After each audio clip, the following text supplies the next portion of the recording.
What is Python? It is a widely used general-purpose, high-level interpreted, object-oriented programming language. Okay, very good. Okay. So can anybody tell me who is the creator of Python? Guido van Rossum. Guido van Rossum. Yeah. Okay, so it is Guido van Rossum. Okay, can you list out the companies that use Python? Netflix, Google, YouTube, Instagram, Instagram. Yeah, YouTube, Spotify. Yeah. Spotify. Instagram. Okay. Yeah, YouTube also uses. Somebody have rightly said. Okay. Can you tell me what are the features of Python? simple, Can you easy list out the features? To learn, versatile, free and open source.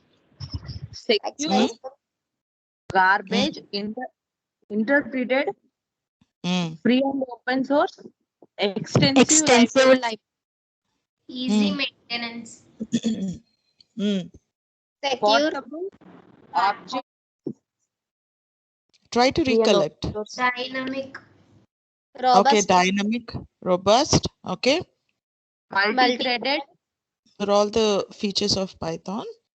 So let us look into each and every one in detail. Okay, so we already have seen what is meant by simple. Can somebody tell me why it is simple? since it is simple English, it mainly focus on the problem instead of language. Mm. Okay, easy to learn. Since it is high level language and similar to English language, Mm. which is less important for syntax, less syntax rules are there. Mm. Yeah, syntax and all that. Okay, so the syntax is very simple. It's not like structured like C programming and all that. Okay, so there are no rigid rules and all that. So that's why it is very easy to learn. Okay, and also, what's as the other reason why it is easy to learn? Few keywords. Few keywords. Okay, so there are few keywords compared to other programming languages. There are few keywords. Okay, so that's why it's very easy to learn. What is versatile? it has many applications. Means in It field. has it can be applied in variety of fields. Okay, so not too versatile. Okay, so I think we just stopped there in the previous class. We'll just continue with the fourth feature, which is free and open source. Okay, right. Already told you in the first slide regarding what is Python. Then I said like it is free and it is open source. Okay, so open source means that the code is available for you. Okay, so the Python can download it and anybody can use it, and you can also customize the code that you have got according to your applications. Okay, so that's what meant by open source, and it is free. You needn't pay money to actually download Python and all that. Okay, right. So it means that anybody can freely download it, distribute it, read the source code, edit it according to your requirement. Okay, make modifications, you can customize it and use the code to write new programs. Okay, so it is open source. I hope everybody understood this point, what is meant by open source. Is it clear? Yes, ma'am. Yes, ma'am. Yes, Yes, right? ma'am. Okay, so the next feature is high level language. Okay, so you know that C programming is middle level language. Java and all these are high level languages.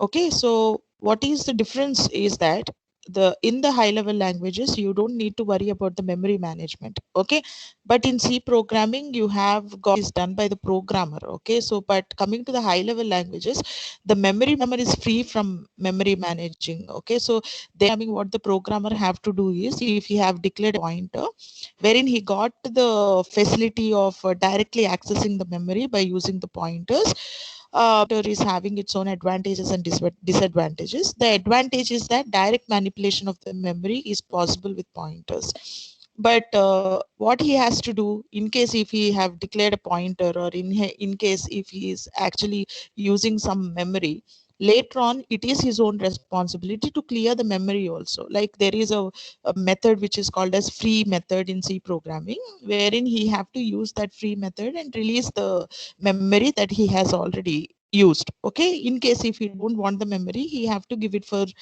again he have to reuse the memory by releasing the memory. But that burden, like in high level programming languages like C, like you don't need to worry. Being programmer, you don't need to worry. Okay. And the other reason is that the programming language again looks very close to the English language. Okay, so it is very easy for you to code also. So Python is a high level language. And the next point is interactive. Okay, so what is meant by interactive? When a statement is entered, and here, like, you don't need to create a file. Okay, so you don't need to. There are two modes in Python. One is the script mode and the other one is interactive mode. You can use any of these two things. Coming to the interactive mode, we generally use this interactive mode for debugging purpose. And in this interactive mode, you don't need to create. For example, in case if I want to print hello world by using a C program, what you have to do is you have to type in all that header file, hash include stdio.h, then give your main method, and inside your main method you just use the printf function, and inside the printf function you have to give that syntax of parentheses, and then inside the double quotes you just have to give the hello world. And after that you have to compile it, then you have to execute it. Okay, so this is the procedure, and you have to name the file, and you have to say like something. Okay, so you just have to give the file name .c, and then you will be taking that .c file and then compile it and then execute it. Okay, so that's the procedure to actually get a result for just printing hello world in C programming.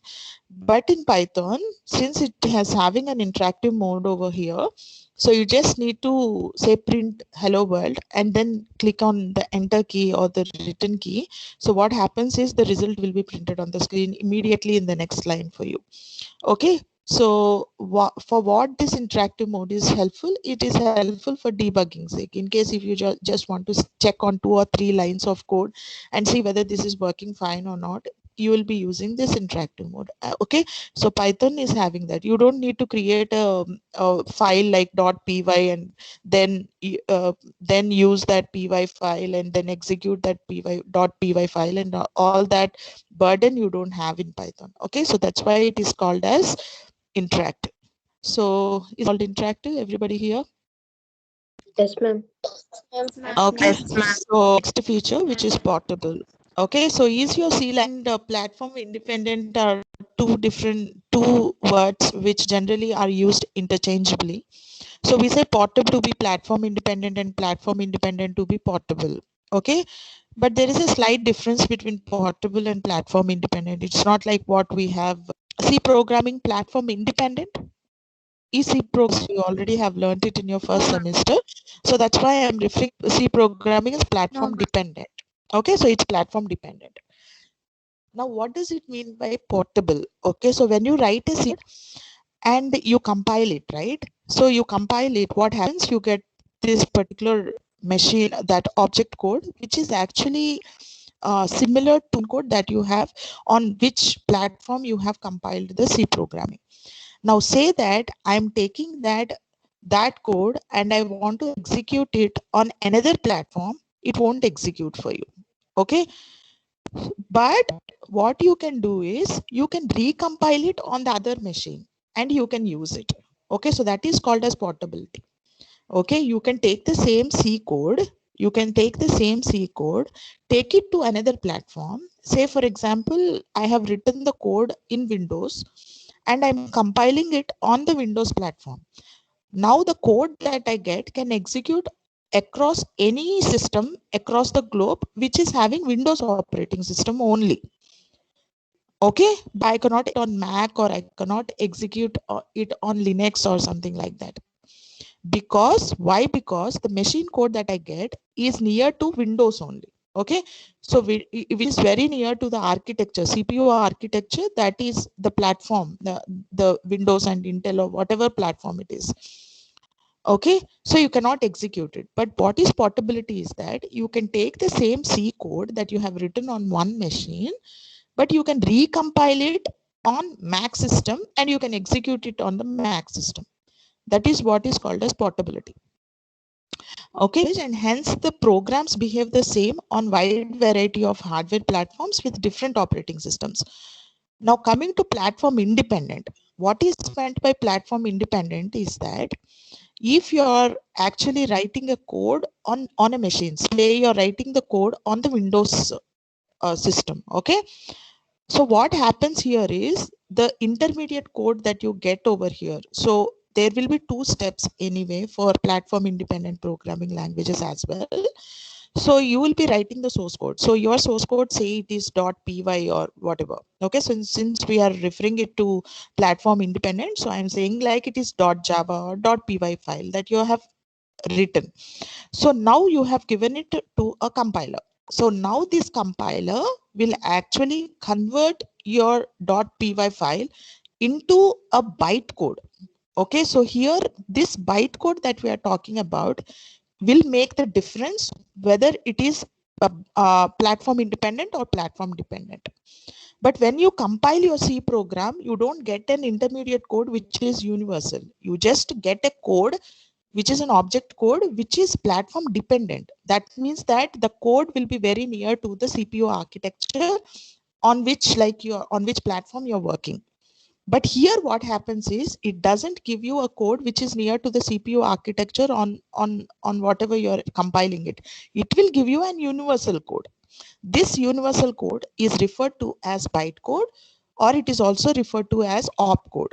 Okay, so this bytecode, you can take this bytecode and execute across any of the operating systems. Okay, so this bytecode will make a programming language platform independent. So this intermediate code that we have generated is called as the bytecode, which is a fully optimized code, which is also called as the bytecode, and now execute on the other platforms. You can execute it on the other platforms, provided that how your other systems can execute this is because on the other system, say you have written on Windows operating system and you want to execute it on Mac operating system. So what you have done on the Windows operating system, you have compiled it and you got the bytecode. Now you're taking this bytecode to a Mac operating system. So Mac operating system will not be able to understand this bytecode. Okay. So what you need on the Mac operating system is a virtual machine. Okay. So if it is Java, you will be requiring a JVM. If it is Python, you will be requiring a PVM. Okay, so provided it will execute on the other platforms, provided there is PVM installed on it. Okay, so you have to download Python virtual machine and you have to install it on the systems. And this Python is the difference between portable and platform independent. Portable means that you can take from one operating system to another operating system, provided that you recompile and execute it. That is what is called as portable. Now coming to platform independent, what is platform independent? Platform independent means that once you compile it, you get a bytecode. This bytecode can be executed across any operating system.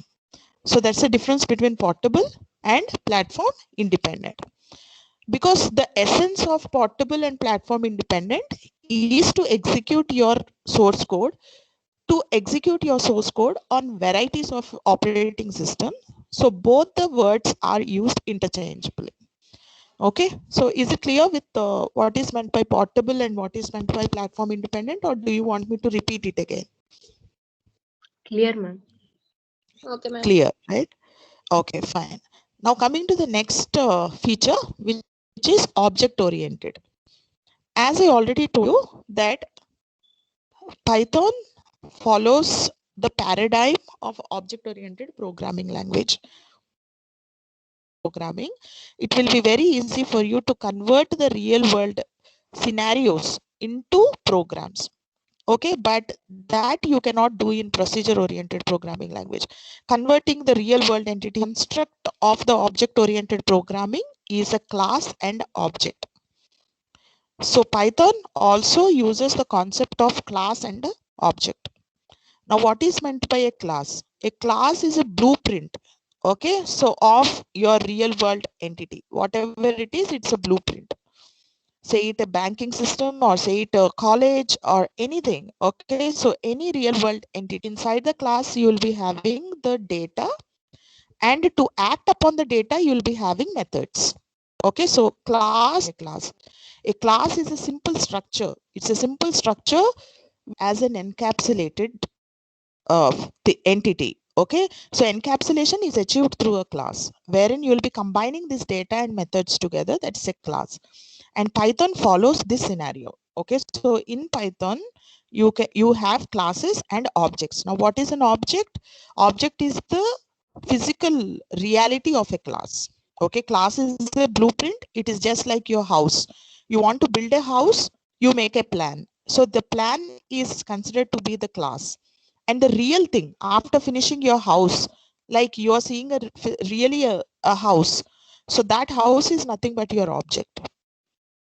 Okay, so the concept that involves classes and objects is called as object oriented programming, and Python supports both procedural and object oriented style of programming.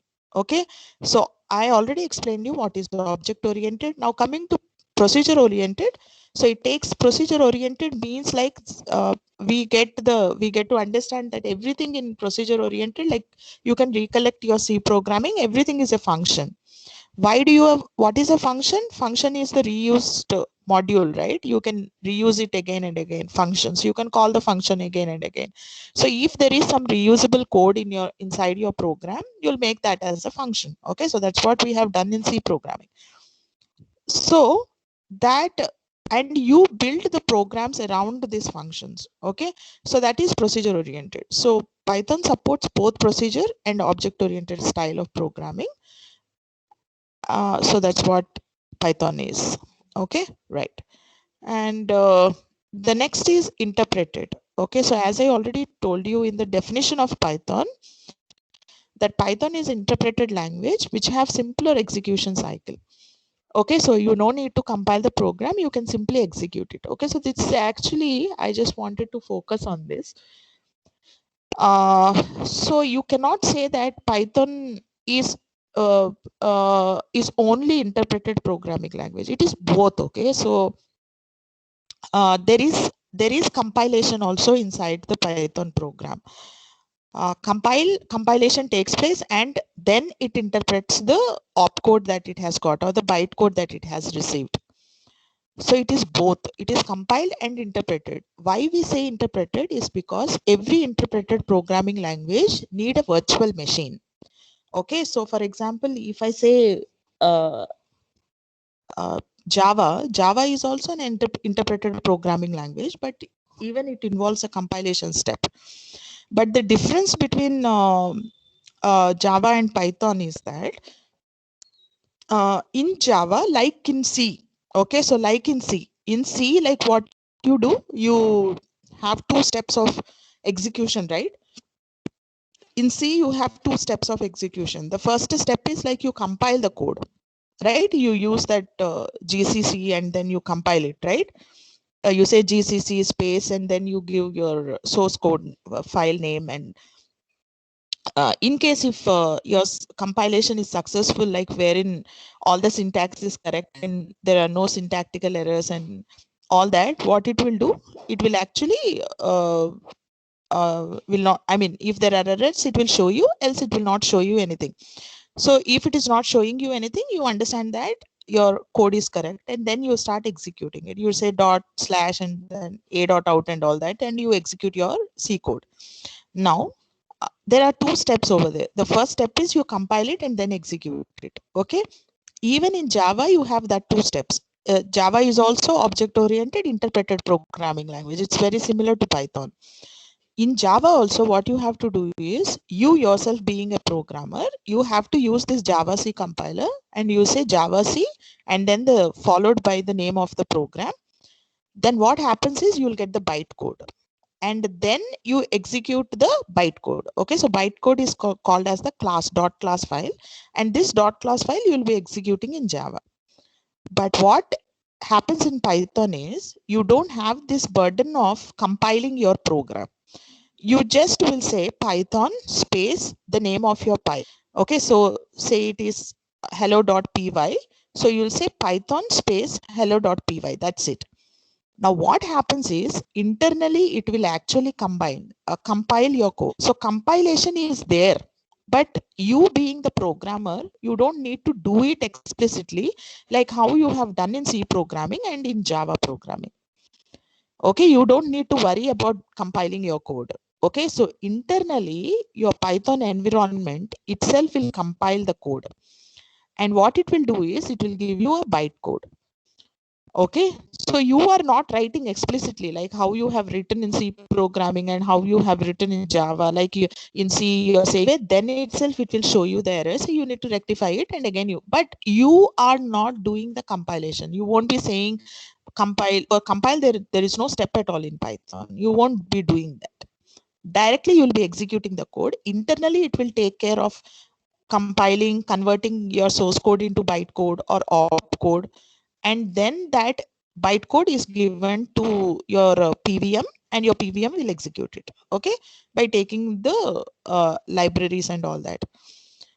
So that's what is called as interpreted. So don't get confused that there is no compilation in Python. Compilation is there, but you are not doing it. But internally it does compilation. So rather than saying that it is interpreted, you can say that it is compiled and interpreted programming language, both. Okay, but why we are focusing on interpreted is to reflect the platform independent feature of Python. Okay, right. So is it clear, everybody, what is interpreted? Yes, ma'am. Yes, ma'am. Okay, Yes, so yeah, then we'll go to the next feature, which is dynamic. Okay, so dynamic means like here we are saying it's static and dynamic. So C programming is static and Python is dynamic. The reason why we are saying it dynamic is because in C programming, if you want to declare a variable, okay, so you have to give the data type of the variable. Say I have to say int. Why do we give the data type? So I'm just talking the To reason. allocate memory. Okay, what else? What does the data type tell when we declare a variable to be of a specific data type? What To exactly you're allocate trying memory to and to indicate the type of the value variable. type of the value and to a variable, you're actually telling the range of the data that can be accumulated and taken. That is the main purpose of giving a data type to a variable. So whenever you're saying value antunar kada, you're saying int a antunam. So int a is having a range. Okay, so in C programming, you're saying it is minus 32,786, 787 to 32,787 or whatever. So you're having that range of the integer. So what you're saying is whenever you're saying int a in C, it means that that variable a can take any value within that range. So that's what you're actually declaring. You're doing it. Is it clear why we are giving a data type to a variable? Everybody here. Yes, ma'am. Yes, ma'am. Oh, that's what you're doing actually. Okay, so when you say float, it means that if float is taking 4 bytes, so again you're saying like 4 bytes, it's having its own range. The float is having its own range of data. So you are saying that I'm saying if I'm saying float x, so it means that the variable x can take any value within the range of that float data type. Okay, it means that. What happens is it is very important in C programming that you actually give the data type. So I cannot simply say A is equal to, I can say A is equal to something, provided that I already have done the declaration. Okay, so somewhere around in the beginning of the program, so you cannot do wherever you want, you cannot declare the variables in C programming, you have to do it only in the beginning. So you have to say that I said int a, then again in the middle of the program I can assign a value. Declaration and assignment can be done in 2 different places in C programming, but provided that I declare first before initialization. So that's what we have in C programming. I cannot simply say a is equal to 20. Okay, so that will become wrong because it will say that you didn't declare the variable a.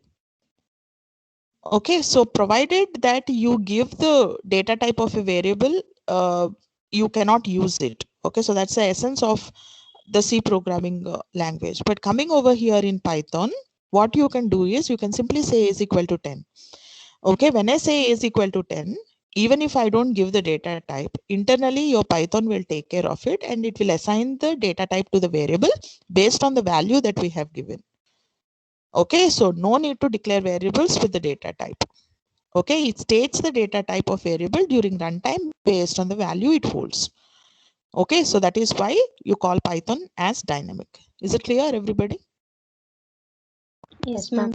Yes, ma'am. Okay, so the next one is extensible. Okay, so what does it mean by extensible? Extensible means like you can add like, now I already said like this programming language is open source. Like we have seen that point. We have seen that Python is open source and it is free.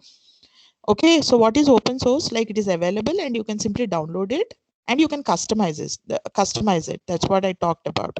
Okay, so here in extensible, it means that you can simply take, you can take the Python code and you can, because it's an open source, you can actually take the Python code and add some low level modules which are from C or C++ to the Python interpreter.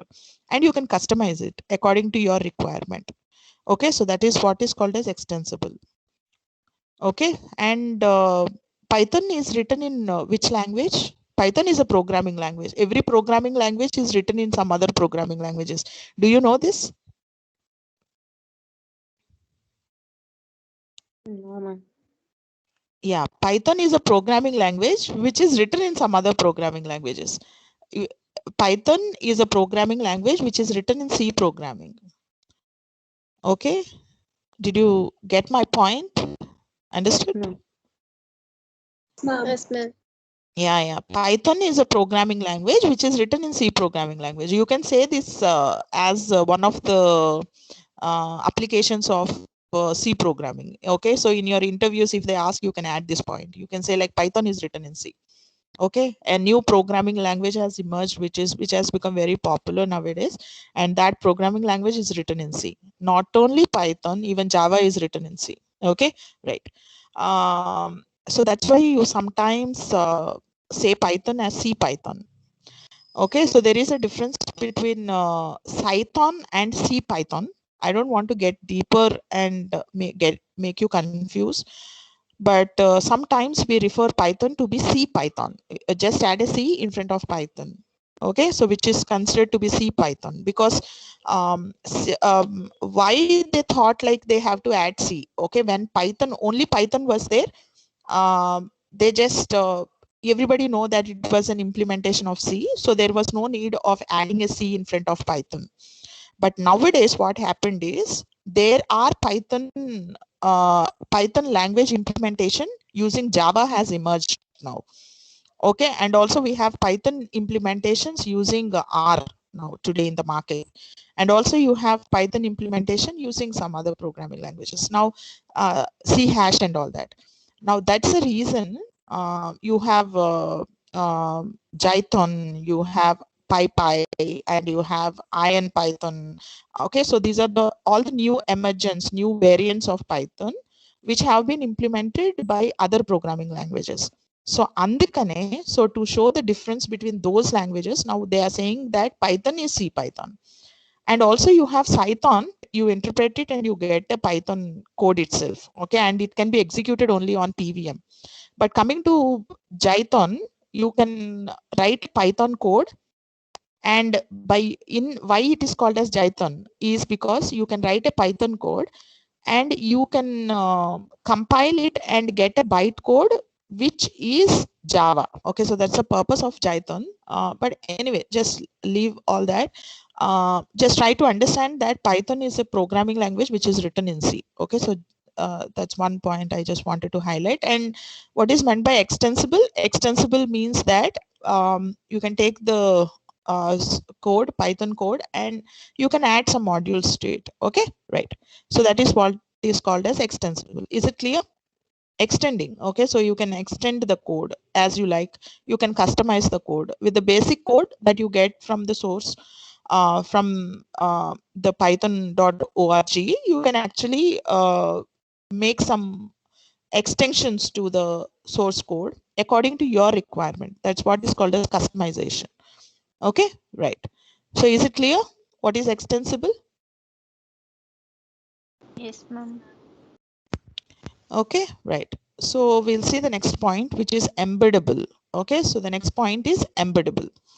So we can embed Python within C and C++, COM, ActiveX and COBA and Java programs to give scripting capabilities for users. Okay, so not only that, you can add C and C++ modules to the Python source code. In the similar way, you can also embed Python within C and C++ codes. Okay, so that is what is called as embeddable. It is extensible as well as embeddable. I hope everybody understood this difference. Is it clear? Yes, ma'am. Ma'am, what is meant by Okay. script? It's a scripting language. Okay, so I'll tell you all that. Okay, so in the later on, scripting languages are something which can be used on the client side and server side. Okay, and Python is one of the scripting languages which is used extensively on the server side. And okay, so server side scripting language, one of the main purpose. Okay, so majority of where exactly we saw that Python is a versatile programming language, right? So which is used in different applications. Now coming to the extensible use of Python. Okay, so in which area like it is mostly used? It is mostly used as a server side scripting language. Okay, so that is I mean, server-side scripting languages are something which give responses to the clients from the server. Okay, so we are using today today we are in the client server architecture mode, wherein there will be a one computer which will be asking for something onto the server, and the server will serve the request. Okay, say I want a web page, so the server will retrieve whatever. Like I will be typing the URL, and I will send the request, and the request will go to the server, and server will retrieve the concerned web page to me, and it will again display on the client side. So to do this client and server side kind of this connection, okay, so this client request and the server response. Okay, and for the client to send the request, you need some scripting languages on the client side, and for the server to give the response, you need some languages on the server side. And Python is one of the one such scripting language which is extensively used in the server side. Okay, right. So did you understand? Yes, ma'am. Okay, right. So this is embeddable. Continue in the class. Okay, so meanwhile, I'll take the attendance.